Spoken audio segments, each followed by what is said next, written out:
Hello everyone, Josh here. Today I've got our OBTs from our substrate experiment. And right here on the far left we've got Sikazu. Right here in the middle we've got Spook. And right here we have Saza. Now, if we remember, Sikazu has our Terra Arania, Spook has the Reptisoil, and Saza has my mix. So let's go ahead and start with Spook and the Reptisoil. So far, this has done amazing. There hasn't been any issues with mold. The only thing I will say is I didn't get an opportunity to see anybody burrow with the Reptisoil, but I do have a lot of trusted people that say they hold burrows very well, so I don't think that's really going to be an issue if you're using that bigger spider.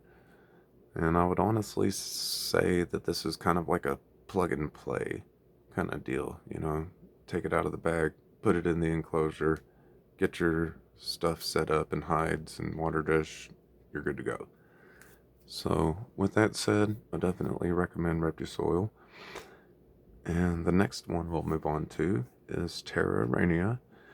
Now, we know that we did have an issue with one of the bags of Terra Arania that I had received last out of the three that I bought. And I think it was only in that bag we had fungi grow, and I had to pretty much pull him out and rehouse him, but I did rehouse him in Terra Arania. So this is untouched Terra Arania straight out of the bag, hasn't molded once, hasn't grown any fungus or anything. So I'm thinking that was, not really an issue. Still a great substrate. As far as holding burrows, I've got fossorials that use it, and it's holding up very well. So I will give Terra Arania that. Even though we had a little hiccup, still doing very well. I would say that it would probably be better for more arid species because it can grow fungus because of being too moisturized. And so from there, we'll move on to the last one with Saza. Now, the jungle mix that I have, I basically get a bag of jungle mix. I remove as many wood chips out of it as I can for at least 2 hours.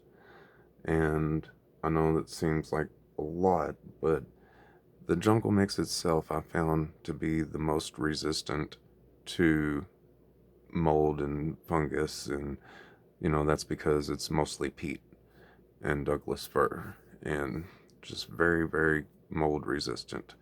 So after I remove the wood chips, I always take some Exoterra Stone Desert, and I usually get a couple of different colors and mix it. And this is how I get, such good, rich looking substrate. Now, there is another component that I add, and that is Exoterra Substratum. This helps add nutrients into the soil to make it bioactive ready. Although I do use plastic plants, but I find that just having that there, could be beneficial for anything. As far as holding burrows, it's always done very well. So it is expensive to do. So, you could just as easily buy a bag of Reptisoil and maybe add some Exoterra Stone Desert to that, and get like a really nice gradient. And so to me, it's not all about looks. I really love being efficient with everything. But if you can make it efficient and look really good, why not? And so, I kind of spoil myself with that, I guess. Either way, I think all these substrates are very good. They're pretty much all tarantula friendly.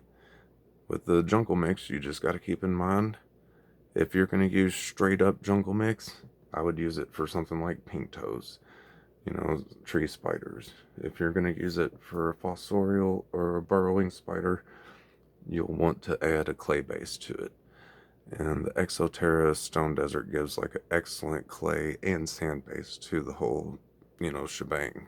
And ultimately, what you decide to use, you might come up with your own mix. If you do got something that works really well for you, go ahead and post it in the comments. And if you have any other ideas, I do have one myself, which is to do this same experiment with fossorial spiders. So if you guys would like to see that, hit me up in the comments. If you got any questions, feel free to ask. And I guess that's going to pretty much wrap it up for the experiment. Not as a whole, but in part. So thank you guys so much for watching, and you all have a wonderful day.